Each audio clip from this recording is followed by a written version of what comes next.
In the treasure vaults of Til Yosefrang rests the whispering earring, buried deep beneath a heap of gold where it can do no further harm. The earring is a little topaz tetrahedron dangling from a thin gold wire. When worn, it whispers in the wearer's ear, "Better for you if you take me off." If the wearer ignores the advice, it never again repeats that particular suggestion. After that, when the wearer is making a decision, the earring whispers its advice, always of the form, "Better for you if you." The earring is always right. It does not always give the best advice possible in a situation. It will not necessarily make its wearer king or help her solve the miseries of the world, but its advice is always better than what the wearer would have come up with on her own. It is not a taskmaster telling you what to do in order to achieve some foreign goal. It always tells you what will make you happiest. If it would make you happiest to succeed at your work, it will tell you how best to complete it. If it would make you happiest to do a half-assed job at your work and then go home and spend the rest of the day in bed having vague sexual fantasies, the earring will tell you to do that. The earring is never wrong. The Book of Dark Waves gives the histories of 274 people who previously wore the whispering earring. There are no recorded cases of a wearer regretting following the earring's advice, and there are no recorded cases of a wearer not regretting disobeying the earring. The earring is always right. The earring begins by only offering advice on major life decisions. However, as it gets to know a wearer, it becomes more gregarious and will offer advice on everything from what time to go to sleep to what to eat for breakfast. If you take its advice, you will find that breakfast food really hit the spot, that it was exactly what you wanted for breakfast that day, even though you didn't know it yourself. The earring is never wrong. As it gets completely comfortable with its wearer, it begins speaking in its native language, a series of high-bandwidth hisses and clicks that correspond to individual muscle movements. At first, this speech is alien and disconcerting, but by the magic of the earring, it begins to make more and more sense.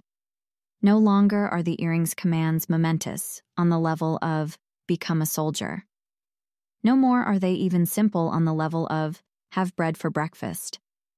Now they are more like, "contract your biceps muscle about 35% of the way," or "articulate the letter P."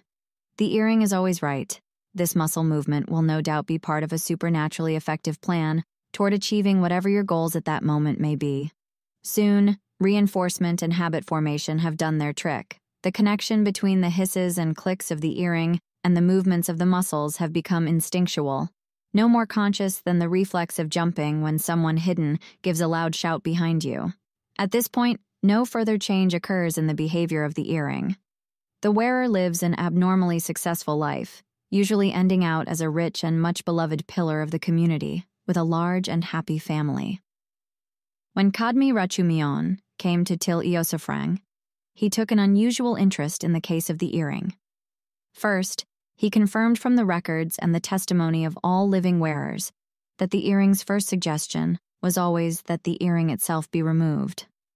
Second, he spent some time questioning the priests of beauty, who eventually admitted that when the corpses of the wearers were being prepared for burial, it was noted that their brains were curiously deformed. The neocortexes had wasted away, and the bulk of their mass was an abnormally hypertrophied mid and lower brain, especially the parts associated with reflexive action. Finally, Kadmi Nomai asked the high priest of joy in Til Yosefrang for the earring, which he was given. After cutting a hole in his own earlobe with the tip of the piercing star, he donned the earring and conversed with it for 2 hours, asking various questions in Kalas, in Kadamic, and in its own language. Finally, he removed the artifact and recommended that it be locked in the deepest and most inaccessible parts of the treasure vaults, a suggestion with which the Iosopherlin decided to comply. Nidarion Nomai's commentary: "It is well that we are so foolish, or what little freedom we have would be wasted on us. It is for this that Book of Cold Rain says one must never take the shortest path between 2 points."